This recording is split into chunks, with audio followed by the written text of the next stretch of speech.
from the north towards the Gilboa, out over Emek Harod, the valley in front of us. Here you can see fish ponds that are the water being fed from the springs at the foot of the Gilboa.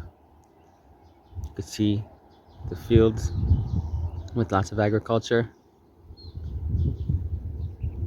There are also reservoirs, lots of springs to be able to dip your feet in.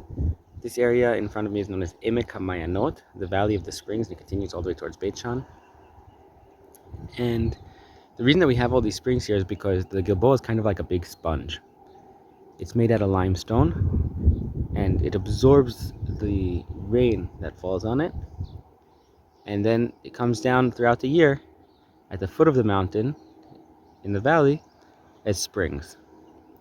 That's why it also has lots of very fertile land, because the soil from the mountain itself gets washed down in the rains and ends up in the fields. And so we end up with really fertile soil and fields. You see lots of agriculture over here. And we end up with these ponds and springs.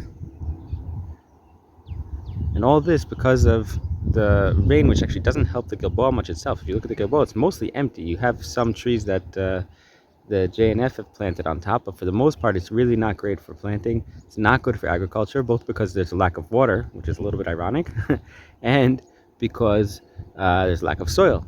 Also a little bit ironic, right? It's giving all this to the valley, but it has none for itself, and also because of the kind of the sharp, the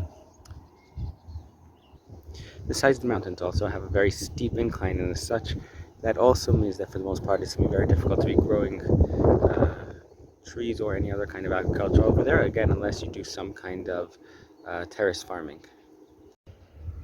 ויקונן דוד את הקינה הזאת על שאול ועל יונתן בנו, ויאמר ללמד בני יהודה קשת, הנה כתובה ספר הישר. So, first thing that we have to learn from this episode is we have to learn archery. We have to learn whatever the modern warfare tactics are, we have to be up to date on them. This is something that's always true. Hopefully we've learned from then till today that we have to always be on top of whatever the modern weaponry is. We have to be at the forefront.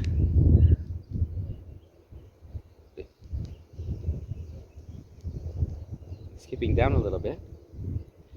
הרי בגלבוע אל טל ועל מטר לחם ושתי תרומות, כי שם נגאל מגן גיבורים מגן שאול בלי משיח בשמן. Right, so David basically curses the area of the Gilboa upon which Shaul and Yonatan fell in battle, and he says that it should have no rain and should have no dew.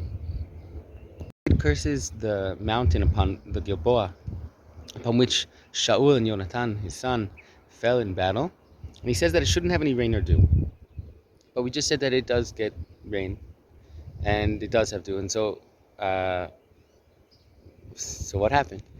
So I'm not sure if David really meant to curse the land itself, but rather perhaps this is how the mountain looked more or less in antiquity as well. In fact, it probably has more greenery now than it did in the past because of the JNF, who tried to plant trees wherever they could.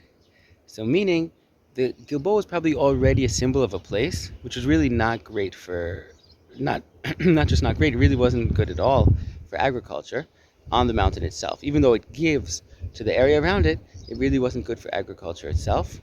And as such, when he's cursing it, he's basically cursing it with the attributes that it already has, that it shouldn't be a place of agriculture. That's also what it means when it says state trumot. It itself shouldn't have the fields that can give lots of truma, meaning that it has lots of produce. In a certain sense, this is like Shaul's melucha, his kingship as well. Because on the one hand, it doesn't have a continuation. Shaul is lost, his sons are lost for the most part. It's not going to continue. It's going to continue on with David, who is in essence his son-in-law, but it's not really a continuation of the kingship of Shaul. It's really a new kingship. And on the one hand, very often when you have a leader who comes in, he feels like he feels like he has to prove himself, and he has to basically, one of the way of doing that is to erase everything that his predecessor had done.